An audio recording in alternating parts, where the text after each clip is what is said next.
मनीषा साजवानी जी, हरिवंश महाराज जी। महाराज जी, जब कोई अपमान करे तो कैसे समझें कि कब चुप रहना है, सुनना है, और कब जवाब देना है? अगर हमेशा चुप रहे तो लगता है सामने वाला और भी ऐसा करेगा। तो महाराज जी, ऐसी में मर्यादा नहीं।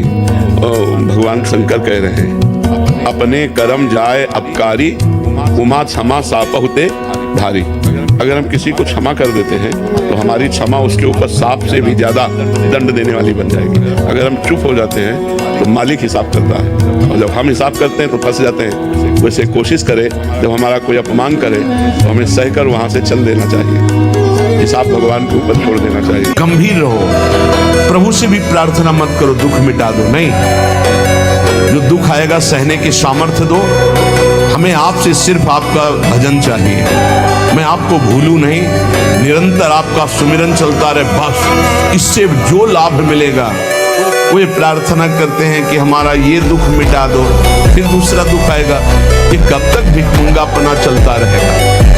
कभी तो हम मांगना बंद करें। इसलिए कहते डरना नहीं, अन्य आश्रय लेना नहीं, और राधा राधा भूलना नहीं। विजय श्री चरण चूम लेगी, विश्वास करो। बहुत सरल और सीधा मार्ग है, अनन्य आश्रय और दृढ़ता पूर्वक इस मार्ग में बढ़ते रहो, एक विश्वास खाली न जाए।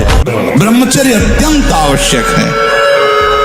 नींद पर काबू पाने के लिए, शरीर पर शासन करने के लिए, मन पर शासन करने के लिए, दिव्य आनंद का अनुभव करने के लिए ब्रह्मचर्य नींव है, नींव। ये दुर्गुण उसके अंदर जागृत होते हैं जो ब्रह्मचर्य का नाश करता है। उसके चेहरे में प्रसन्नता कभी झलक ही नहीं सकती है, दुखी व उदास। जो ब्रह्मचर्य का नाश करता है, देखने से इस बदसूरत नजर आने लगेगा, चाहे जितना गोरा हो, चाहे जितना ऊपर से चिकनाहट लगाए हो, लेकिन उसके कपोल और नेत्र बदसूरत हो। 40-40 किलोमीटर गंगा के किनारे, थकने का सवाल का, राम काज कीन्हे बिनु मोहि कहाँ विश्राम। हे मानव जीवन मिला बहुत जन्मों में, सब थोड़ा सा संयम।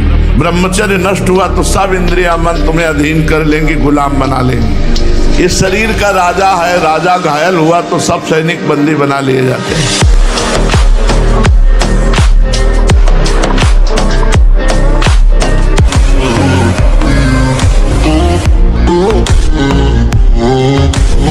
जीवन की प्रार्थना हमारी कि आपकी पहली सीढ़ी ब्रह्मचर्य है। यदि आप ये हस्त क्रिया या किसी भी तरह से गंदी आदतें पूर्व संस्कारवश कुसंगवश हैं तो आप छोड़ दीजिए, हिम्मत कीजिए, एक बार जलिए, एक बार नियम लीजिए, मैं ऐसा नहीं करूं। खान पान कीजिए और सोने का एक निश्चित समय रखिए, और जिस समय आप ऐसी हरकतों को करते हैं वो समय आप माला लेकर बैठिए। जब तक गाढ़ निद्रा का आवेश न हो तब तक आप अपने को स्वतंत्र मत छोड़ दीजिए कि बड़े बड़े चिंतन, फिर गड़बड़ हो जाएगा। बिल्कुल ऐसा ही किया गया है जीवन में। जागो जागो, इस स्वाप्निक जगत के खेल से जागो। ये सब स्वाप्निक है। उमा कहूँ मैं अनुभव अपना, सत हरि भजन जगत सब सपना। ये स्वप्न है और तुम स्वप्निक पुरुष हो, स्वप्न देखने वाले हो, इसीलिए तुम्हें सत्य भास रहा है। जहां जग जाओगे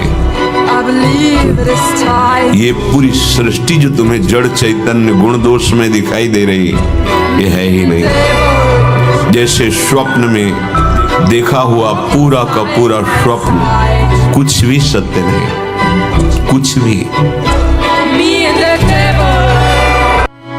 ऐसा कभी युद्ध में नहीं पाया गया कि जो विजय को प्राप्त हुआ है उसके शरीर में कभी घाव ना हुआ हो। विपक्ष के बाणों से घायल होते हुए भी विपक्ष को परास्त कर वो जय को प्राप्त होता है।